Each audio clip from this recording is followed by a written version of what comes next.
Me encanta la serie que estamos estudiando llamada Grandes Oraciones de la Biblia. Dios, en una forma muy simple, nos habla de la vida de su pueblo a través de las generaciones. Y a veces las personas tenían sus propios, ya saben, errores. Otras veces les ocurrieron cosas buenas que no esperaban. Y oraron diferentes tipos de oraciones, varias de auxilio y otras mostraban afecto y gratitud. Vamos a ver una oración así enseguida.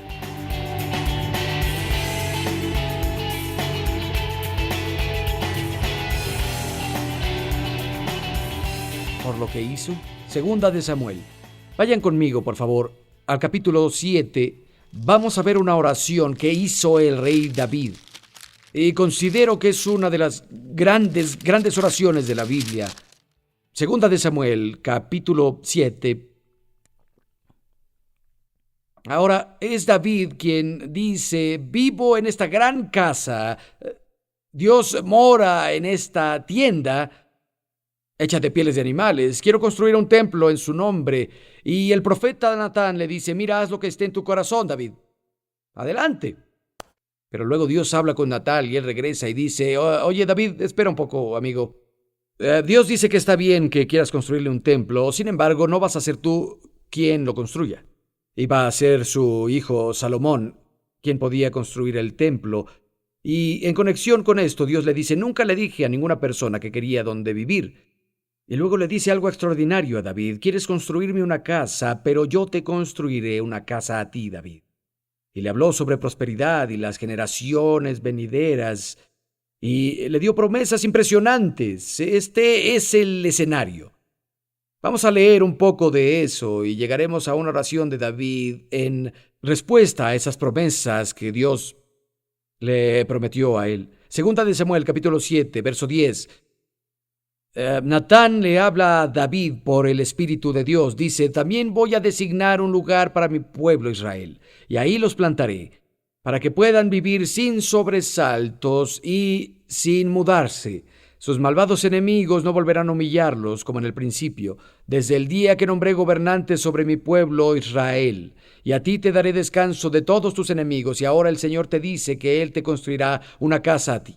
Cuando tu vida llegue a su fin y descanses con tus antepasados, yo pondré en el trono a uno de tus propios descendientes y afirmaré tu reino. Será él quien construya una casa en mi honor, y yo afirmaré su trono real para siempre. Y luego menciona por siempre de nuevo. Vayan al verso 16. Tu casa y tu reino durarán para siempre.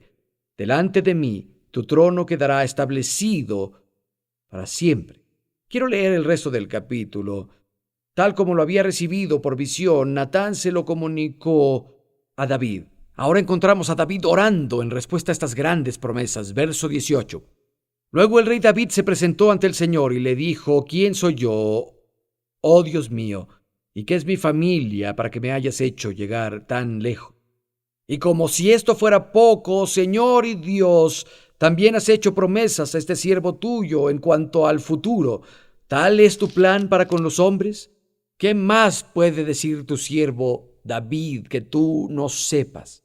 Hiciste estas maravillas en cumplimiento de tu palabra, según tu voluntad, y las has revelado a tu siervo. ¡Qué grande eres, Señor omnipotente! No hay nadie como tú, y que aparte de ti no hay Dios, según todo lo que hemos escuchado.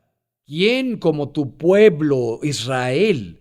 Es la única nación en la tierra que tú has redimido para hacerla tu propio pueblo y para dar a conocer tu nombre. Hiciste prodigios y maravillas en la tierra ante tu pueblo al cual redimiste de Egipto. Expulsaste a las naciones y a sus dioses.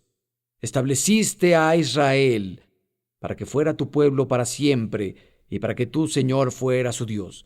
Y ahora, Dios, la promesa que le has hecho a tu siervo y a su dinastía, establécela para siempre. Cumple tu palabra. Que tu nombre sea siempre exaltado y que todos digan: el Señor Todopoderoso es Dios de Israel. Entonces la dinastía de tu siervo David quedará establecida ante ti. Señor Todopoderoso, Dios de Israel, tú le has revelado a tu siervo que me establecerás una dinastía, y por eso tu siervo se ha atrevido a hacerte esta súplica. Señor mi Dios, tus promesas son fieles, Y tú que le has prometido tanta bondad a tu siervo, dígnate entonces a bendecir a la familia de tu siervo, de modo que bajo tu protección exista para siempre, pues tú, Señor omnipotente, lo has prometido. Si tú bendices a la dinastía de tu siervo, quedará bendita para siempre. Natán, el profeta, le dio a David la palabra de Dios y Dios le prometió a David ciertas cosas. La respuesta de David fue orar. Y de nuevo, en su respuesta, esa respuesta orada ante la bondad, la bendición y la promesa de Dios, encontramos los principios que son fundamentales para ayudarnos en todo tipo de oración. Y quiero hablar de algunas. Si tomas algunas de las cosas que David dijo con tanta facilidad y gracia en su oración, puede ayudarte mucho en cualquier tipo de oración que le ofrezcas a Dios. En primera, el verso 18 es muy importante. Vean lo que David dice, vean cómo comienza. Se sentó frente al Señor y dijo: Señor y Dios, ¿quién soy yo y mi familia para que me hayas hecho llegar tan lejos? Él era hijo de un pastor. Él estaba en la pradera cuidando a las ovejas. Y Dios lo levantó de ahí, lo puso en el trono. Él era el último de los hijos de su padre. David no había olvidado de dónde lo había sacado Dios. ¿Quién soy yo y mi casa? David comienza con humildad. Es una actitud esencial, absoluta, para orar. No hay lugar para la arrogancia en la oración privada o pública. En Santiago 4:6 dice que Dios resiste al orgulloso, pero da gracia al humilde. David entra a su tiempo de oración y diálogo con Dios para hablarle con humildad. Habla de cuán grande es Dios y lo pequeño que es David, y lo asombra la bondad y la generosidad de Dios en su vida. Y vean en el verso 21, dice: por tu palabra y según tu voluntad has hecho estas maravillas y las revelaste a tu siervo. Según tu voluntad has hecho estas cosas, las que dijiste. Te das cuenta de que todo lo que Dios ha prometido hacer por ti, ¿lo prometió porque estaba en su corazón hacerlo? ¿Lo prometió porque era su voluntad? Lo que Dios haya prometido hacer es una expresión de su corazón, es una expresión de su voluntad, ya sea sanidad, sea bendición, sea guía. Y escúchenme bien, la oración no supera la renuencia de Dios. Muchos sienten que si oran suficiente, si ayunan días y días, si molestan a Dios lo suficiente, van a superar la renuencia. La oración nunca supera la renuencia de Dios. No es convencerlo a hacer algo que no quiere hacer. La oración es tomar la voluntad más alta de Dios. David dijo: Dios, me has mostrado estas cosas, las dijiste, porque estaba en tu corazón hacerlo. Es importante que entendamos eso. Debes estar persuadido de que Dios está dispuesto. Si no, nunca saldrás de su voluntad. Si no estás convencido de que Dios está dispuesto, uno de los pilares fundamentales de la fe falta. Y tu oración no se elevará más allá de tu nariz. Debes creer que es capaz, que Dios está dispuesto. Ambas cosas son necesarias para que la fe opere. Creer que Dios es capaz, pero no se necesita mucho para creerlo. Es Dios, puede hacer lo que sea, ¿no? Cualquiera en la calle te dirá que Dios puede hacerlo todo, pero debes creer que Dios está dispuesto. El hecho de que haya prometido lo que sea que prometiera es prueba de su voluntad. Algunos dicen: no sé si Dios quiere sanarme, no sé si Dios quiere ayudarme, no sé si Dios quiere respondernos. ¿Qué dice su promesa? Eso está claro. Punto. Pero conozco a una persona con esta experiencia. Nunca eleves la experiencia de alguien sobre la palabra de Dios. Nunca lo hagas. ¿Recuerdan cuando los discípulos fueron con un chico que tenía contracciones epilépticas y había un espíritu malvado, en este caso en particular, y lo lanzaba al fuego y lo lanzaba al agua, y los discípulos intentaron liberarlo y no pudieron? Jesús estaba en la montaña, en la transfiguración, mientras tanto bajó y el chico se acercó y dijo: Señor, fui con tus discípulos y no pudieron liberarme, si puedes hacerlo, ayúdame.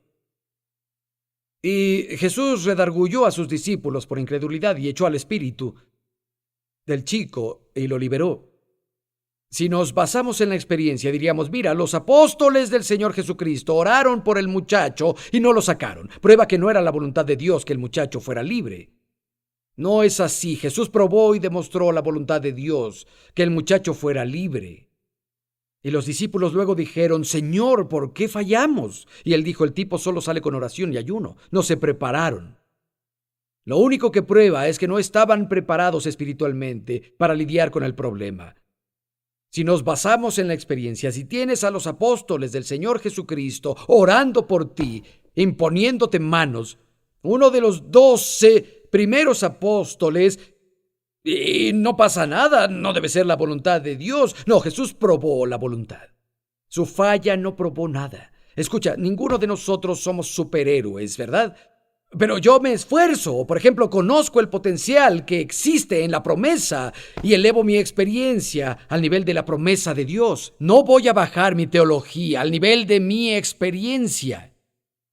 Porque la palabra de Dios es real. Tal vez no lo vea todo, no lo entienda todo. Estoy en una jornada, estoy creciendo, no soy perfecto. Si entro a mi auto y el radio no funciona, no voy a ir a casa a escribir una carta a la estación de radio. Su señal está fallando. Voy a llevar el estéreo a que lo revisen. Porque el problema no es el transmisor, es el receptor. Estoy hablando a algunos receptores aquí esta noche, ¿entienden? Genial. No lo tenía planeado, pero ayuda. Dios dio su palabra porque era de acuerdo a su corazón. Tengo que confesarles que ha habido algunas veces, especialmente cuando los niños eran pequeños, donde les hice promesas a mis hijos que no quería hacer. Llevarlos a algún lugar o hacer algo por ellos que era inconveniente para mí. O sabía que cuando querían ir a ese lugar o hacer algo, yo iba a estar cansado porque debía predicar 7 veces el fin de semana. Y a veces había renuencia, pero decía: está bien, lo haré, y siempre les cumplí. Aunque estuviera renuente, pero nunca encontrarás renuencia en Dios. Bueno, no quiero ayudarla, pero bueno, está bien. Dios nunca ha hecho una promesa renuente. Todas sus promesas son expresiones del más alto deseo de su corazón. La Biblia está llena de promesas, amigo, porque es su más alta voluntad, está en su corazón. No tenemos que superar su renuencia. Debemos tomar su voluntad.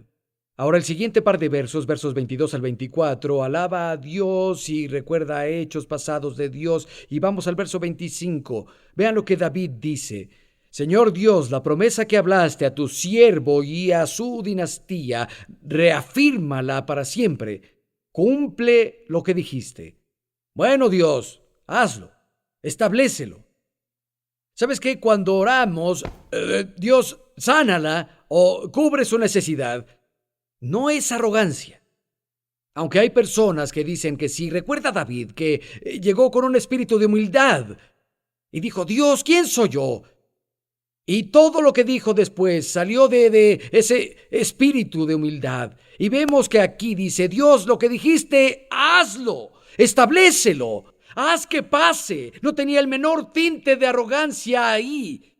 Y las palabras son lo que son. Dios, lo dijiste, hazlo. Establécelo. Haz que pase. Cumple tu palabra ahora. Haz que se haga. Te pido que eso pase.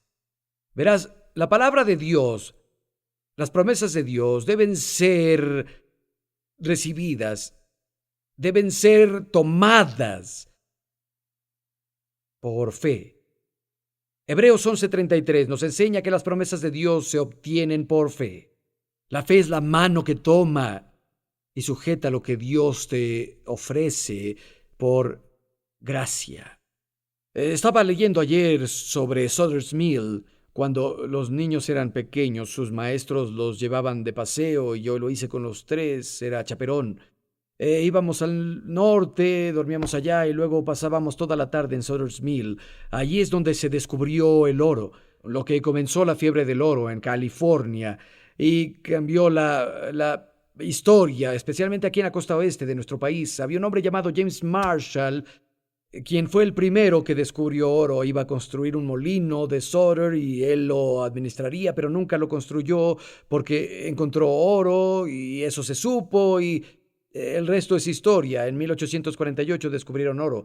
¿Saben qué? James Marshall, el hombre que descubrió el oro en California, murió pobre, siendo un pordiosero. Nunca hizo un reclamo. Y otras personas justo donde él descubrió el oro se volvieron muy ricas. Entiendan el lenguaje que intento usar aquí. Necesitas reclamar lo tuyo. Necesitas tomar lo que Dios ha dicho. Es lo que David hizo. De nuevo, con un gran espíritu de humildad. Dios, dijiste esto, te pido que lo hagas. Establécelo. Tomó lo que Dios había dicho y me pregunto cuántas de las promesas de Dios siguen pendientes porque nadie las pide, nadie toma la promesa y dice, esto es mío, Señor, haz que pase. Sé que si el Señor quiere hacerlo, lo hará. No, el Señor te dio una promesa y quiere que la tomes, pero no con un espíritu de arrogancia. Y siento que lo digo muchas veces, pero alguien necesita oírlo. Porque hay personas que tienen este principio, pero les ha faltado humildad, se les olvidó. Y es como un olor nocivo en la nariz espiritual de todo, y todos lo saben. Y de alguna forma ellos no lo saben. Es como el chico que tiene mal aliento en la fiesta. Todos lo saben, menos él. Y tal vez es porque el chico que obtuvo la revelación en esto dice, oye, necesitas hacer tu reclamo y necesitas orar la promesa y decir, Dios, establécelo ahora. Pero nunca llegan a la primera parte y dicen, ¿no notas la actitud de este tipo y cómo está su corazón? Pero juzgamos todo sin darnos cuenta de que tal vez él o ella tienen una parte importante. ¿Me entienden? Bien. Ahora, Dios lo prometió, quiere hacerlo. Ahora, pide lo que te corresponde con humildad, junto con confianza. Es una combinación extraña, pero van juntas. La palabra que dijiste, Dios, debes hacer que pase. Ahora, verso 27, lean conmigo. Señor Todopoderoso, Dios de Israel, tú le has revelado a tu siervo que le establecerás una dinastía y por eso tu siervo se ha atrevido a hacerte esta súplica. Me la revelaste a mí, por eso creo en mi corazón que debo hacerte esta oración. Quiero que notes primero un par de cosas. Dios, dijiste esto porque estaba en tu corazón. Y porque lo dijiste, viene de tu corazón. Así que yo tuve en mi corazón pedírtelo. La oración está en conexión a dos corazones. Es la conexión del corazón de Dios con tu corazón. La oración no solo dice cosas de tu cabeza. La oración es una conexión del corazón. Si Dios no ha prometido algo, te será difícil orar con fe desde tu corazón. Si no viene de su corazón, no va a encontrar lugar en tu corazón. Y David también dice, hice más que escuchar tu palabra y escuchar tu promesa con mis oídos físicos. Dios se me reveló a mí, tú me lo revelaste a mí. Por eso tengo en mi corazón pedírtelo. Y creo que las promesas deben ser reales en nuestro corazón antes de pedirlas efectivamente. Es cuando la palabra de Dios se vuelve una palabra de Dios para ti. Es cuando las promesas se vuelven personales, tuyas, y las encuentras en tu corazón y oras con tu corazón. Recuerdo que había un caballero de la iglesia hace años y él y yo tuvimos discusiones sobre la sanidad y le dije, sabes, Dios sana hoy y esas promesas son para hoy. Y dijo, no sé, no sé. Le dije, estudia. Le di un montón de referencias para revisar. Él era un chico de computadoras antes de que estuvieran de moda. Entonces no había internet, no había laptops. De hecho, tenía un teléfono celular así de grande y funcionaba en una manzana de la ciudad de Los Ángeles. Tenía una gran antena, le costó $15,000. Pero no lo vi en un par de semanas y luego un día tocó a la puerta de mi oficina y entró con una computadora y era enorme, una computadora gigante y rollos de papel. Abrió la puerta y entró así con una pila de papel de computadora que iba saliendo y se doblaba, algo así. Entonces la puso sobre mi escritorio y dijo, es verdad, es verdad, es verdad. Yo le dije, ¿qué? La sanidad y las promesas son verdad. Dije, ¿qué son esos papeles? Dijo, imprimí todos los versos de la Biblia que tienen que ver con la sanidad, con la enfermedad, con las afecciones y con los milagros, y los he leído cada uno de ellos y pensé sobre ellos y es verdad, pastor, es verdad. Mire esto. Hizo así y había papel por toda mi oficina como un acordeón. Tuve que sonreírle porque me di cuenta de que este chico había tenido una revelación. Algo pasó en su corazón y las cosas que pasan en tu corazón están listas para tomarla. Una promesa debe estar en tu corazón antes de que puedas pedir. Ahora, vayan al verso 28, ya casi terminamos. Dijo, Señor, mi Dios, tú eres Dios y tus promesas son ciertas. Tú le has prometido tanta bondad a tu siervo. Ahora ya oró, ya confirmó y confesó la veracidad de la palabra de Dios. Dios, tus palabras son ciertas. Es mejor decir eso que comenzar a hablar con dudas. David tiene un asunto, tiene en su corazón las promesas de Dios. Dios lo dijiste, está en tu corazón, esta es tu voluntad, ya lo pedí, hazlo, establécelo. Terminó diciendo, Dios, tu palabra es cierta. Algunas personas, después de orar, hablan sobre dudas e invalidan todo lo que pidieron. No sé si esto va a pasar o no. No te digo que temas decir algo negativo, no estoy diciendo eso. De hecho, debe haber un tiempo para investigar y cuestionar. Las únicas personas que no cuestionan son personas que han sido adoctrinadas. A Dios le gusta que las personas piensen. A Dios le gusta que las personas cuestionen. Es normal que haya un tiempo de cuestionamiento y búsqueda, pero cuando encontraste la palabra y estás convencido y oras con tu corazón, amigo, eso es todo. A partir de ahí tienes que actuar con fe, hablar con fe y pensar con fe. Deja que tus labios y tu corazón se queden en la línea con la promesa de Dios y no hables de lo contrario. Me gusta lo que David hizo. Ora y luego dice, Dios, tu palabra es cierta, es verdad, es verdad. No sé si esto va a pasar o no. Conozco a alguien más que oró así y no pasó nada en su vida. Verso 29. Dígnate entonces a bendecir a la familia de tu siervo, de modo que exista para siempre. Y lo menciona de nuevo al final del verso, para siempre. También es una gran oración, porque comprende más que los descendientes físicos de David. Fue profético. Muchas veces cuando Dios le hacía sus promesas a David, decía, esto va a ser para siempre. Esto es sobre tu reino y tu familia, para siempre, David. Y David comienza a orar diciendo para siempre. Tal vez ni siquiera entendía del todo lo que hacía. Y quiero que vean conmigo para cerrar. Está en Lucas capítulo 1. Queremos ver la naturaleza profética de su oración. Lucas capítulo 1, verso 30. Encontramos que el ángel Gabriel habla a María, la joven virgen. Y dice, el ángel le dijo, no tengas miedo, María, Dios te ha concedido su favor. Quedarás encinta y darás a luz un hijo, y le pondrás por nombre Jesús. Él será grande, y lo llamarán Hijo del Altísimo. Dios el Señor le dará el trono de su padre David, y reinará sobre el pueblo de Jacob para siempre. Su reinado no tendrá fin. Jesucristo es el cumplimiento máximo de la promesa que Dios le hizo a David.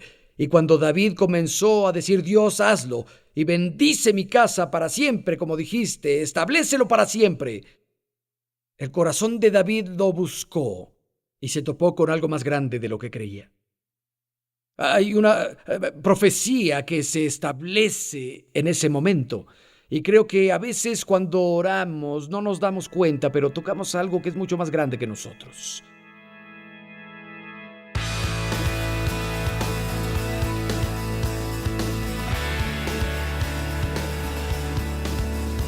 Hay algo que descubrí sobre Dios hace mucho tiempo.